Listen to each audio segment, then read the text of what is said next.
October 12 മുതൽ 18 വരെ OCD അവബോധവാരമായി ആചരിക്കപ്പെടുന്നു.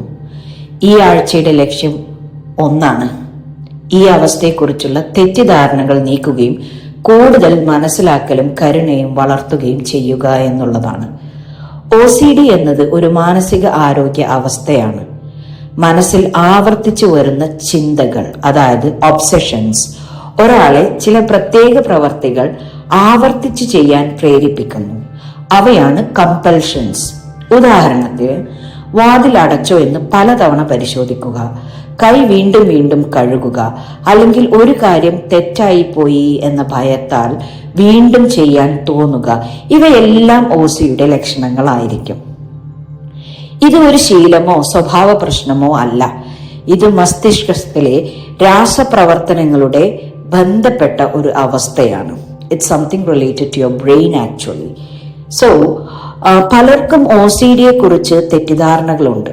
അതായത് വളരെയധികം വൃത്തിയുള്ള ആളാണ്, അതുകൊണ്ടാണ് OCD ഉള്ളത്, അല്ലെങ്കിൽ അവൻ പെർഫെക്ഷനിസ്റ്റ് ആണ്, അവൾ പെർഫെക്ഷനിസ്റ്റ് ആണ്. ഇതൊന്നും ശരിയല്ല. OCD ഒരാളുടെ ദിനചര്യ, ബന്ധങ്ങൾ, തൊഴിൽ, ജീവിത നിലവാരം എല്ലാം തന്നെ ബാധിക്കാവുന്ന ഒരു ഗൗരവമുള്ള അവസ്ഥയാണ്. പക്ഷേ ഏറ്റവും നല്ല ഒരു സന്തോഷ വാർത്ത ഉണ്ട് എന്നുള്ളതാണ് ഇതിന് ഏറ്റവും വലിയ കാര്യം. എന്താണ്? ഇത് ചികിത്സിക്കാവുന്നതാണ്. സൈക്കോതെറാപ്പി, പ്രത്യേകിച്ച് കോഗ്നിറ്റീവ് ബിഹേവിയറൽ തെറാപ്പി CBT, അല്ലെങ്കിൽ exposure and response prevention ERP തുടങ്ങിയ ഫലപ്രദമായ പഠനങ്ങൾ തെളിയിക്കുന്നുണ്ട്. ഇത്തരം തെറാപ്പികളെല്ലാം തന്നെ നമ്മൾക്ക് OCDക്കാർക്ക് കണ്ടിന്യൂസ് സെഷൻസും മറ്റുള്ള കാര്യങ്ങളൊക്കെ എടുത്താൽ ഒരുപാട് മാറ്റങ്ങളും അവരുടെ ലൈഫ് മെയിൻറ്റെയിൻ ചെയ്യാനും കുറച്ചും കൂടി അവരുടെ ബുദ്ധിമുട്ടുകളെ കുറയ്ക്കാനും ഒക്കെ കഴിയുന്ന ഒരു പ്രോസസ്സാണ് എന്നുള്ളത്. ചിലർക്ക് മരുന്ന് ചികിത്സയും ആവശ്യമായി വരാമെന്നുള്ളതാണ്. So we need to go through this, right? അല്ലാതെ ഇതിനെ നമ്മൾ ചെറുത്തിട്ടോ ബ്ലെയിം ചെയ്തിട്ടോ ഷെയിം ചെയ്തിട്ടോ ഒന്നും കാര്യമില്ല.